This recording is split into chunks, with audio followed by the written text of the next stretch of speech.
Hello everyone, I'm Tyrell Ording, your handsome cricket rock star, welcoming you to another episode of the Cricket Rockstar Plus Show, a show where we not only talk just cricket alone, but football and other sports. For the next month and a half, we're going to be talking a lot of football alongside cricket as the FIFA Men's World Cup kicked off today in North America. And here's the other catch, another sporting tournament is starting tomorrow. That's the ICC Women's T20 World Cup, which bowls off in England and Wales tomorrow, with England playing Sri Lanka. And there's a lot of other bilateral cricket that I will be following in between, but right now my main attention is following all the games of the FIFA Men's World Cup as possible and less cricket, because at a time where football, biggest showpiece event, is going on, I rather follow less cricket, because who really gives a F about cricket, especially in this time where nobody really follows meaningless bilaterals. But without further ado, let's get on with the game.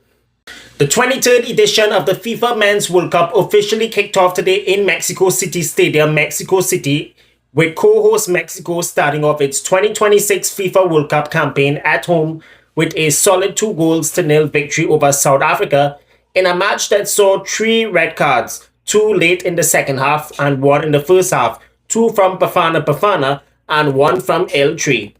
Just 16 years ago, when Mexico and South Africa faced off in the opening game of the FIFA Men's World Cup in South Africa at Soccer City, Johannesburg, it ended in a hard-fought goal 1-1 draw on the 11th of June 2010 at Soccer City.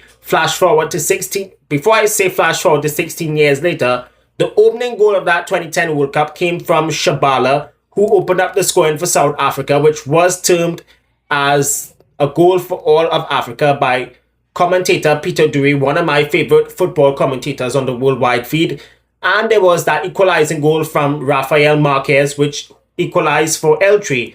Flash forward to 16 years later today, Bafana Bafana were no match at all for the co-host and the CONCACAF powerhouse at all.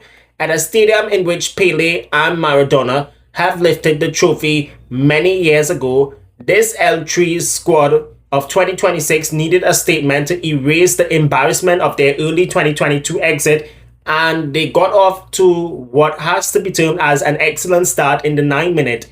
Julian Quinades, one of 6 World Cup debutants for Mexico, showed exactly why he dominated the Saudi Arabian League throughout the 2025-2026 season. He latched on an aggressive opening sequence. Quinones, slotted a clinical finish through the goalkeeper's legs, sending the entire Arexa into absolute deliriation. It was the fastest goal in a FIFA World Cup opening match since Germany's Philipp Lahm famous 2006 curler, setting a frantic tempo for what was yet to come for the L3. South Africa's Bafana Bafana spent the rest of the first half looking extremely helpless and without any backup plans. They did play with a rigid defense block but offered zero attacking zest at all, failing to trouble Raul Ragel in the Mexican goalpost. L3 went into the break 1-0, looking completely in control. Then came the second half, which turned chaotic with cards starting to come out rapidly. Just 4 minutes after the restart, South Africa's Simpemvo Sithole lodged in from behind on Brian Gutierrez, denying a clear goal scoring opportunity, which turned out to be a straight red card, and the South Africans, they were down to 10 men.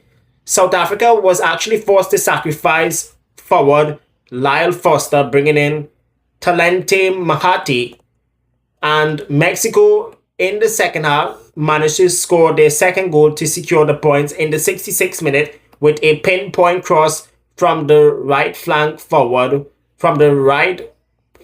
found in the veteran talisman Raul Jimenez. Coincidentally, just 6 years ago, Raul Jimenez suffered a career-threatening injury which almost not only took his life but almost ended his football career. Raul Jimenez showed pure class and scored over his marker and powered a textbook header into the back of the net to make it 2-0 for the L3. What was also a huge milestone for him, it was his first ever World Cup goal, tying him with Jared Bogetti as Mexico's second all-time top scorer with 46 international goals. Then things continued to go from bad to worse for Bafana Bafana as they were reduced to 9 men in the 83rd minute, where substitute Zani threw a reckless arm into the face of Roberto Avado.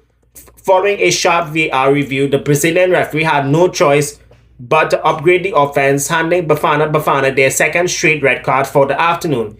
Mexico should have finished this game with 11 men, but in the dying minutes were reduced to 10 men as Mexican captain Cesar Montes committed an unnecessary challenge on the edge of his own box, and the referee pulled out a third red card for the afternoon, sending Montes down the tunnel and bringing the final player count to a wild 10 versus 9. In the end, El Tri walked away with the fully deserved 2-0 victory and 3 crucial points in Group A. They blooded young talent, including 17-year-old Gilberto Mara, who became the 6th youngest player in the history of the FIFA World Cup to make his debut. And as for the South African team, they have a lot of rethinking to do before they head to Atlanta for their second group stage match, where they face the Czech Republic, who, by the way, will be in action in a few hours from now when they face off against Korea Republic from 10 p.m.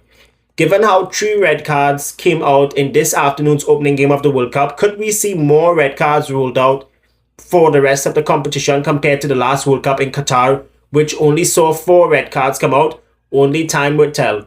That's going to do it for this episode of the Cricket Rockstar Plus Show, where we not only talk cricket and football, but today it was all about FIFA World Cup mania. Don't forget, tonight the West Indies men's team will be in action against Sri Lanka in the first of 3 T20Is from Sabina Park in Jamaica. That I'll talk about on the next episode tomorrow, God Spare Live, along with the Korea Czech Republic game. And also, I must add that USA and Canada will be in action tomorrow in the FIFA Men's World Cup when they face off against Bosnia and Herzegovina and Paraguay, respectively, in Toronto and Los Angeles, respectively. So until then, folks, as I wrap up this episode, the only thing more powerful than hate is love. And sadly, this FIFA World Cup that billions of people are watching globally is being politicalized by US and the US Trump administration government. I have nothing else to say, but until the next time we get together for more reviews from the world of football and cricket, bye bye for now and take care.